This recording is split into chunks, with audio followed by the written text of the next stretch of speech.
After more than 15 years in cardiothoracic surgery, something strange began happening to me. I am Dr. William Lee. Most of my work involves operating on cases where things have already gone too far, where arteries are blocked and the heart has already sustained real damage. But recently, I started noticing the same signs I had seen for years, not in my patients, but in my own body. My legs felt heavier. My circulation felt slower. And there was that subtle, hard-to-explain feeling that my body simply was not responding the way it used to. That was when I had to face something I genuinely did not want to admit. I was no longer just treating this problem. I was beginning to experience it. So I decided to experiment on something I had always thought was too simple to make a real difference. Not medication, not supplements, just water. Something almost everyone assumes they are already doing correctly. But the issue is not how much water you drink. After a certain age, the real problem is that your body no longer uses water the same way it once did. That response weakens over time, and if you do not activate it correctly, you can drink enough, even more than enough, and still feel no meaningful change. I tried several different approaches over a period of months. I kept meticulous notes. I tested combinations. I measured outcomes not with sophisticated laboratory equipment, but with the measures that actually matter in daily life. The heaviness in my legs, the warmth in my feet, the endurance I had during rounds on the floor. And what I found surprised me deeply, because the solution was not a new compound, not an expensive protocol, and not something that required a prescription. It was a specific way of preparing and timing water consumption that activated a vascular response in my body that plain water alone was consistently failing to trigger. And today I am going to share exactly what I found, the biology behind why it works, and the specific protocol that I now recommend to every patient over 60 who comes to me with symptoms of poor circulation, heavy legs, cold feet, and reduced vascular vitality. But first, I need you to understand something fundamental about what happens to the vascular system after 60, because without this biological context, the solution I am about to describe will seem like a simple wellness tip rather than the targeted physiological intervention that it actually is. The human vascular system is not simply a network of tubes that carries blood from one place to another. It is a living, dynamic, biologically active organ in its own right. The inner lining of every blood vessel in your body, from the largest arteries down to the smallest capillaries, is composed of a single layer of cells called the endothelium. This endothelial layer is not passive. It is one of the most metabolically active tissues in the human body. It produces nitric oxide, the molecule that signals the smooth muscle cells in the vessel wall to relax and dilate, allowing blood to flow more freely. It regulates the inflammatory state of the vessel wall. It controls the adhesion of immune cells to the vessel surface, and it orchestrates the delicate balance between clot formation and clot dissolution that keeps blood moving freely without inappropriate thrombotic risk. In a healthy young cardiovascular system, this endothelial layer functions with extraordinary precision. When tissues need more blood, the endothelium detects the signal and produces nitric oxide, the vessels dilate, and blood flow increases to match the demand. When the demand decreases, the nitric oxide signal diminishes, the vessels return to their baseline tone, and the system self-regulates with a responsiveness that is essentially invisible because it works so well. After the age of 60, this system begins to fail in ways that are measurable, progressive, and clinically significant. The production of nitric oxide by the endothelial cells declines as the enzyme responsible for producing it, endothelial nitric oxide synthase, or ENOS, becomes less active. The availability of the amino acid arginine, which is the substrate from which nitric oxide is made, decreases in the aging endothelium. The oxidative stress that accumulates in the vascular wall with age destroys nitric oxide before it can act on the smooth muscle cells.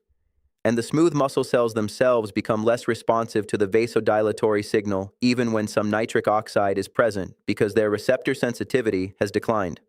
The result is what patients describe to me every day in my practice. Heavy legs that tire quickly, cold feet even in warm rooms, reduced tolerance for walking or standing compared to what they experienced 10 years ago. Swelling in the ankles by the end of the day, a sense that the legs feel full or pressured, and a recovery time after exertion that is extended dramatically compared to what they remember. This is endothelial dysfunction, the progressive failure of the vascular lining to regulate blood flow with the precision and responsiveness that a healthy circulation requires. And it affects nearly every adult over 60 to some degree, whether or not they have been given a formal diagnosis of cardiovascular disease. Now here is the connection to water that most people have never heard explained, and that is the biological foundation of the specific protocol I am going to describe today. Hydration is not simply about volume, it is about the interaction between the water you consume and the biological systems that determine how your vascular endothelium functions. Plain water at room temperature, consumed in typical quantities throughout the day, provides the baseline hydration that prevents the blood from becoming too thick and the plasma volume from becoming too reduced. And that baseline is genuinely important. Dehydration worsens blood viscosity, reduces venous return, and impairs circulation in ways that plain water corrects. But what plain water does not do is provide the specific molecular signals that a compromised endothelium needs to restore nitric oxide production, reduce oxidative stress in the vessel wall, and recover the vasodilatory responsiveness that aging has progressively diminished. Those signals come from specific compounds that the aging vascular system can no longer produce in adequate quantities from its own metabolic processes, and that must be delivered from external sources. And this is the critical distinction that changes everything about how we should think about hydration after 60. The question is not just how much water are you drinking, the question is what are you delivering to your endothelium with that water. Let me now take you through the specific additions that my personal experimentation and the clinical research both point to as the most impactful for restoring vascular function in adults over 60. I want to explain each one with the biological precision it deserves because I want you to understand not just what to do, but why it works at the level of your cells and your vessels. The first and most foundational addition is L-citrulline. And I want to explain the biochemistry of why citrulline is so specifically important for the aging vascular endothelium, because the mechanism is both elegant and directly relevant to the endothelial dysfunction I described. Nitric oxide is synthesized in endothelial cells from the amino acid arginine by the enzyme ENOS. In a young, healthy endothelium, the supply of arginine to this enzyme is generally adequate and the enzyme itself is highly active. But in the aging endothelium, two problems converge. The activity of ENOS declines with age and with the oxidative stress that accumulates in the vessel wall. And the local availability of arginine at the enzyme's active site is reduced because of a competing enzyme called arginase, which breaks down arginine before it can be used by ENOS. The combination of less active enzyme and less available substrate produces the decline in nitric oxide production that is the central mechanism of endothelial dysfunction in aging. The logical solution would be to simply supplement arginine, and many people have tried this. The problem is that arginine taken orally is substantially degraded by arginase in the intestinal wall and liver before it reaches the systemic circulation. The amount of arginine that actually arrives at the endothelium from oral arginine supplementation is a relatively small fraction of the dose consumed. This is why oral arginine supplementation has had inconsistent results in clinical trials. Citrulline is different. Citrulline is not a substrate for arginase. It passes through the intestinal wall and circulates to the kidneys, where it is converted to arginine. This kidney-derived arginine then enters the systemic circulation at concentrations that are significantly higher than what oral arginine achieves. Studies have confirmed that oral citrulline supplementation raises plasma arginine levels more effectively than an equivalent dose of oral arginine, and that this elevated plasma arginine produces measurable increases in endothelial nitric oxide production. A randomized controlled trial published in the American Journal of Hypertension found that citrulline supplementation over 8 weeks produced significant improvements in aortic arterial stiffness, peripheral blood pressure, and endothelium-dependent vasodilation in adults over 60 with mild hypertension, and a study specifically examining peripheral blood flow in the lower extremities found that citrulline supplementation increased femoral artery blood flow and reduced peripheral vascular resistance during rest and exercise in older adults. These are exactly the measures that correspond to the symptoms my patients and I myself were experiencing. Improved femoral artery blood flow means warmer feet, less heaviness in the legs, and better endurance for walking and standing. 3 to 5 grams of L-citrulline malate dissolved in your morning water is the dose I use personally and the dose that the research supports. It dissolves completely and is essentially tasteless. The second addition is beetroot powder, and I want to explain why this represents a fundamentally different and complementary mechanism to the citrulline rather than a redundant one. While citrulline works by restoring the substrate supply to the conventional ENOS pathway of nitric oxide synthesis, beetroot works through an entirely different biochemical route called the nitrite-nitric oxide pathway. This pathway bypasses ENOS entirely. Beetroot is extraordinarily rich in inorganic dietary nitrate. When you consume it, bacteria present on your tongue convert a fraction of that nitrate to nitrite. That nitrite is swallowed, enters the bloodstream, and is converted to nitric oxide throughout the vascular system under conditions of low oxygen, which is precisely the condition in poorly perfused peripheral tissues like the legs of an older adult with compromised circulation. The extraordinary elegance of this pathway is that nitric oxide production is greatest where it is most needed. The conversion of nitrite to nitric oxide is most efficient in the most hypoxic tissues, meaning the vessels with the worst circulation receive the strongest vasodilatory signal. This self-regulating mechanism delivers nitric oxide to the peripheral tissues that have been most deprived of it. And this pathway is specifically important for older adults because it bypasses the age-related decline of enos that I described. Even if your endothelial enos is barely functioning, the dietary nitrate pathway from beetroot can still produce meaningful nitric oxide in your peripheral tissues. It is an alternative route that becomes relatively more important precisely as the conventional route becomes less functional. A study published in the Journal of Applied Physiology gave older adults either concentrated beetroot juice, providing 400 milligrams of dietary nitrate, or a placebo, and measured leg blood flow during a standardized exercise challenge. The beetroot group showed a 38% improvement in leg muscle blood flow and a 13% improvement in maximum leg power output compared to the placebo group. In adults in their 60s and 70s, a 38% improvement in leg blood flow from a dietary intervention. That number stopped me when I first read it. 1 to 2 teaspoons of beetroot powder in your morning water provides approximately 300 to 400 milligrams of dietary nitrate. The water turns deep red-purple, which is normal and is actually a visible indicator of the nitrate concentration you are consuming. One critical note that I emphasize to every patient: do not use antibacterial mouthwash before consuming beetroot or any nitrate-rich food. The oral bacteria on your tongue that convert nitrate to nitrite are essential first responders in this pathway. Antibacterial mouthwash eliminates them and prevents the pathway from initiating. This is one of the most common and most consequential mistakes people make when trying to use dietary nitrate for circulation improvement. The third addition is vitamin C, specifically in its most bioavailable form, and I want to explain why it belongs in this blood flow protocol through a mechanism that has nothing to do with immune function or cold prevention. The specific reason vitamin C is critical here is what researchers call nitric oxide preservation. Nitric oxide is a free radical, a highly reactive molecule that is rapidly consumed by another reactive species called superoxide.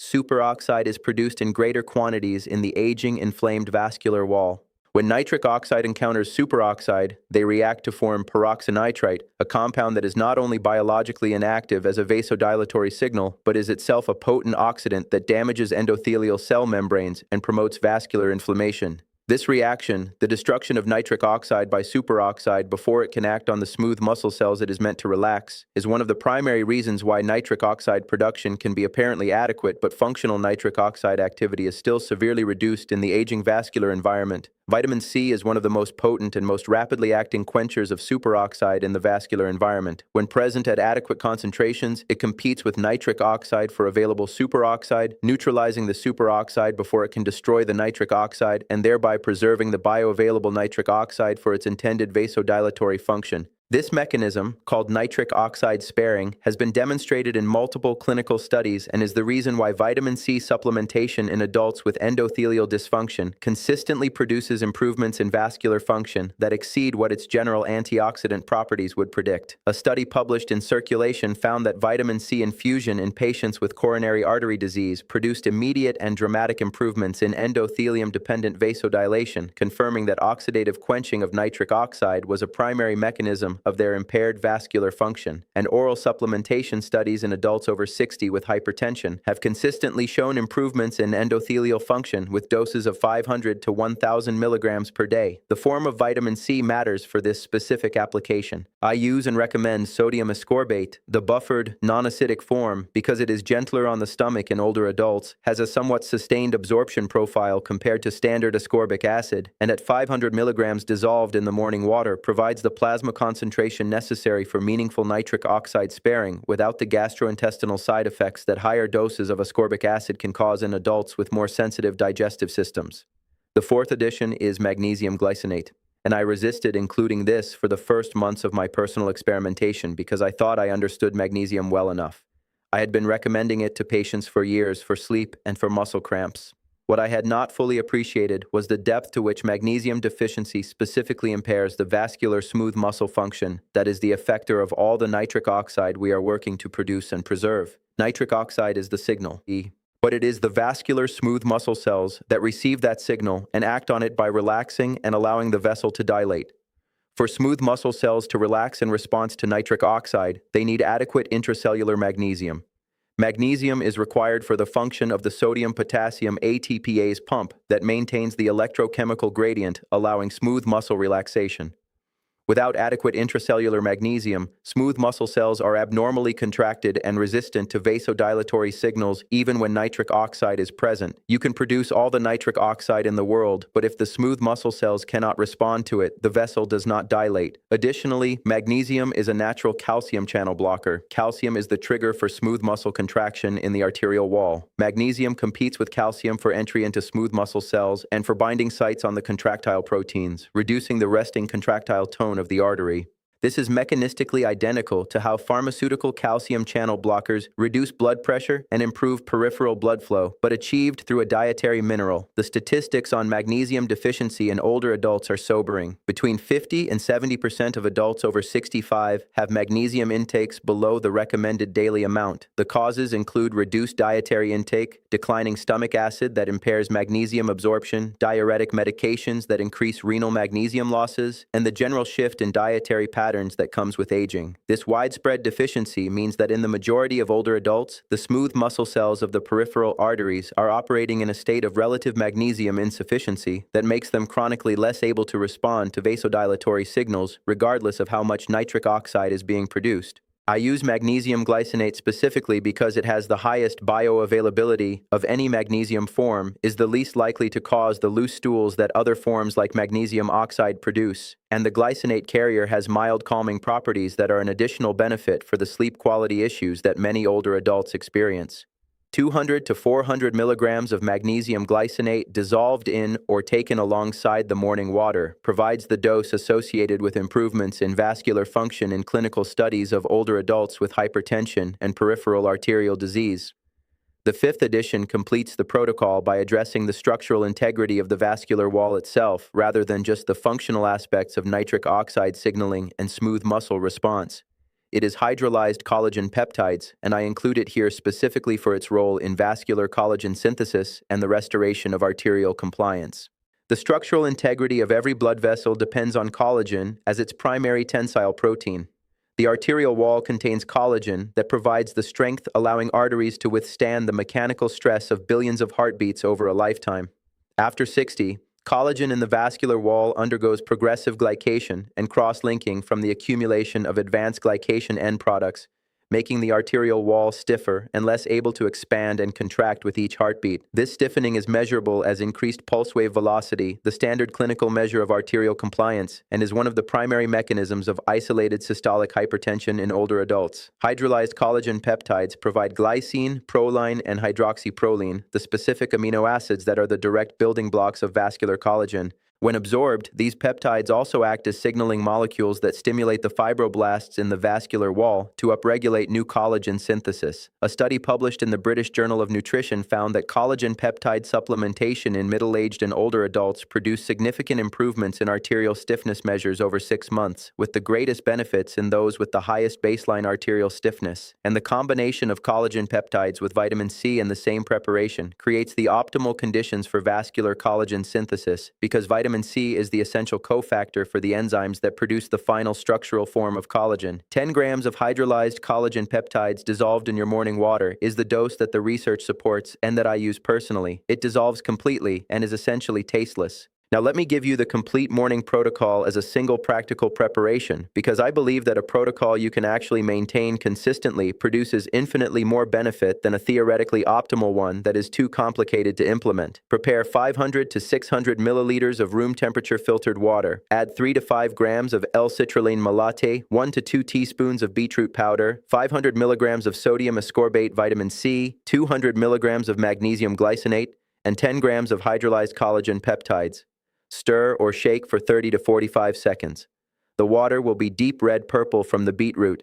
Drink this slowly over 5 to 10 minutes as your first consumption of the morning before coffee and before food. This preparation takes 3 minutes, and it delivers simultaneously the nitric oxide substrate support from citrulline, the alternative nitric oxide pathway activation from dietary nitrate, the nitric oxide preservation from vitamin C, the smooth muscle relaxation support from magnesium, and the vascular structural support from collagen peptides. 5 convergent mechanisms for improving peripheral blood flow, all in a single morning drink. Let me address timing specifically because it matters more than most people realize. Consuming this before coffee is important because caffeine is a vasoconstrictor that temporarily counteracts some of the vasodilatory benefits of the compounds I have described. Giving the citrulline and beetroot nitrate 30 to 45 minutes to begin raising nitric oxide precursor levels before caffeine arrives provides a head start for the vasodilatory mechanisms before the competing constrictive signal competes with them. Consuming it before food means the intestinal absorption is not competing with the digestive demands of processing a meal. And consuming it in the morning takes advantage of the window of peak vascular responsiveness before the day's activity, and dietary complexity creates a more crowded absorptive environment.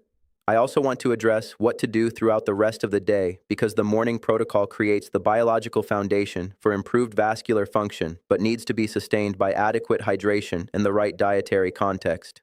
Plain water throughout the day, 6 to 8 glasses distributed evenly from morning through mid-afternoon, with a small glass in the early evening, maintains the baseline plasma volume and blood viscosity that allows everything else to work. The pattern I described in my personal experimentation of restricting afternoon and evening fluids to avoid nighttime bathroom visits is one of the most common errors I see in older adults, and it creates the nocturnal dehydration and blood thickening that I have discussed in detail in my video on sleep and cardiovascular risk. A small glass of water, 1 to 2 hours before bed, maintains overnight hydration without disturbing sleep. For the dietary pattern surrounding the protocol, the foods that most directly support and amplify the vascular mechanisms I have described are those rich in dietary nitrates beyond beetroot, specifically arugula, spinach, and celery for their high nitrate content. Foods rich in omega-3 fatty acids, specifically salmon, sardines, and mackerel, for their EPA and DHA content that reduces vascular inflammation and improves red blood cell deformability. And foods rich in polyphenols, specifically dark berries, pomegranate, and green tea, for their ENOS-stimulating effects that complement the citrulline substrate supply approach to nitric oxide production. The foods that most directly counteract the protocol's mechanisms are the refined vegetable oils high in omega-6 fatty acids that I have discussed extensively in other videos, excess dietary sodium that drives water retention and elevates blood pressure, and refined sugars and high glycemic carbohydrates that promote the advanced glycation end product formation that stiffens arterial walls and reduces vascular compliance. I want to address realistic expectations because I believe that appropriate expectations are the difference between people who maintain a protocol long enough for it to produce meaningful results and people who try it for 2 weeks, notice nothing dramatic, and abandon it.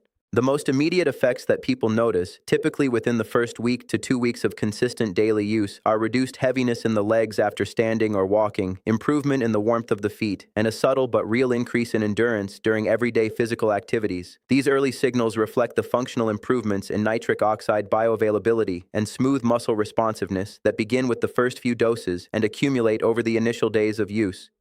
The deeper structural benefits, the improvements in arterial compliance, the restoration of vascular collagen integrity, and the reduction of chronic endothelial inflammation, develop over weeks to months of consistent use. The studies demonstrating significant improvements in arterial stiffness were conducted over 6 to 12 months of daily supplementation. These are not overnight transformations. They are the gradual, cumulative restoration of vascular function that has been declining gradually for years. The direction of biological change can be reversed. The endothelium responds, but it responds to consistency, not to occasional use. I also want to address the issue of blood pressure medication specifically, because many adults over 60 who would benefit most from this protocol are already on antihypertensive medications. The compounds in this morning water preparation have documented blood pressure lowering effects, specifically the citrulline through its vasodilatory mechanism and the magnesium through its calcium channel blocking activity. If you are on blood pressure medication and you begin this protocol, monitor your blood pressure at home more frequently during the first 4 to 6 weeks and discuss any consistent reductions in your readings with your physician. The combination of the medications and the protocol may require a medication dosage review over time. This is not a warning to avoid the protocol. It is evidence that it works in a pharmacologically meaningful way that your physician should know about. Let me close with something that has stayed with me since I first started noticing those symptoms in my own body. There is a particular version of denial that is common among people in medicine, a tendency to believe that the physiological changes we see in our patients every day somehow will not apply to us, that we will be the exception, that our knowledge will protect us from the biology that affects everyone. The experience of feeling my own circulation beginning to behave the way I had seen in hundreds of patients over 15 years in cardiac surgery was one of the most clarifying moments of my professional life, because it removed the distance between the science I knew and the reality I was living, and it drove me to apply that science to myself with the same rigor that I would apply it to a patient. What I found was not a miracle. It was not a dramatic overnight transformation. It was a slow, cumulative restoration of something that had been gradually declining without my full awareness. Legs that felt lighter, feet that were warmer, a body that responded to exertion with the elasticity and recovery that I recognized from years before. Not because anything exotic was happening, but because I had given my endothelium the molecular tools it needed to do the work it had always been designed to do, and that the combination of aging and the typical habits of modern life had progressively deprived it of. The vascular system after 60 is not broken, it is underserved, it is receiving less of what it needs to function at its biological potential. The morning water protocol I described today is not a replacement for medical care, for cardiovascular assessment, or for the lifestyle changes that every cardiologist recommends. It is a specific nutritional strategy for delivering to the aging endothelium the compounds that the research identifies as most directly supportive of its core function at a cost of a few dollars a day and 3 minutes of preparation time. I am Dr. William Lee. If this video gave you something valuable today, please share it with someone over 60 in your life who is dealing with poor circulation, heavy legs, cold feet, or reduced vascular vitality. Subscribe to this channel for more evidence-based cardiovascular and senior health content, and leave me a comment below. Tell me which of these 5 additions you are going to try first, and tell me what symptom you most hope to see improve. Your circulation is not finished. It is waiting for the right signal. Give it that signal tomorrow morning.